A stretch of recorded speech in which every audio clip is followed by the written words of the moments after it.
Kami melakukan penelitian ini bersama tim dari Universitas Jember, Universitas Mercu Buana Yogyakarta, dan juga psikiater Dr. Era Catur Prasetyo dari Universitas Muhammadiyah Surabaya, dan Dr. Indah Purwantini dari Fakultas Farmasi Universitas Gadjah Mada. Tujuan kami adalah untuk melihat potensi pangan Indonesia sebagai antidepresan. Yang kami lakukan adalah menganalisis kadar asam amino di pangan fermentasi nabati, terutama kami akan melihat pada kandungan triptofannya. Mengapa triptofan? Karena triptofan adalah prekursor dari hormon serotonin. Yang hormon serotonin ini jika jumlahnya berkurang maka akan terjadi depresi. Penelitian ini secara umum terdiri dari 3 tahapan. Tahapan yang pertama adalah kita mengidentifikasi dan mengkolekti makanan fermentasi nabati yang kita ambil dari berbagai daerah di Indonesia. Kita mengumpulkan 20 sampel, diantaranya produk makan fermentasi berbagai jenis tempe, ada tauco, ada oncom, ada ketek, kemudian ada bungkil dan kecap. Tahapan yang kedua adalah kita melakukan profil asam amino, dalam hal ini untuk mengetahui potensi triptofan dari berbagai jenis makanan nabati tersebut. Yang ketiga adalah kita mengidentifikasi bakteri asam laktat dan potensi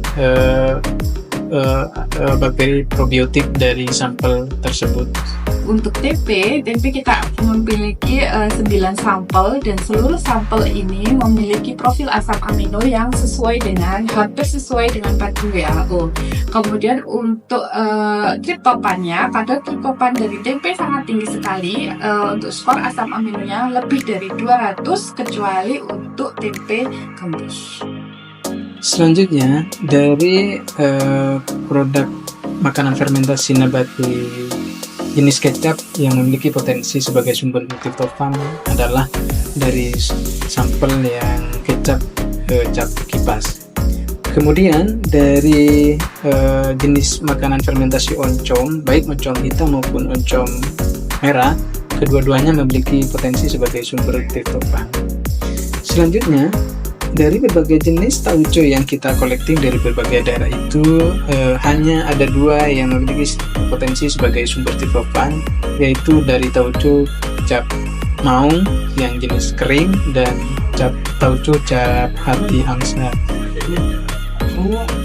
Untuk produk fermentasi nabati yang kita ambil dari kelapa, kita mengambil bungkil dan ketek, di mana setelah kita lihat profil asam aminonya, ternyata ketek itu profil asam amino lebih memenuhi standar WHO karena sebagian besar amino skornya lebih dari 100. Kemudian juga kadar triptofan dari ketek itu lebih tinggi dibandingkan dengan bungkil. Supaya triptofan bisa berfungsi sebagai antidepresan, maka triptofan harus bisa masuk ke dalam sel otak. Dan ini ditunjukkan dengan rasio antara triptofan dan asam amino jenis lain dengan angka antara 0,09 sampai 0,1.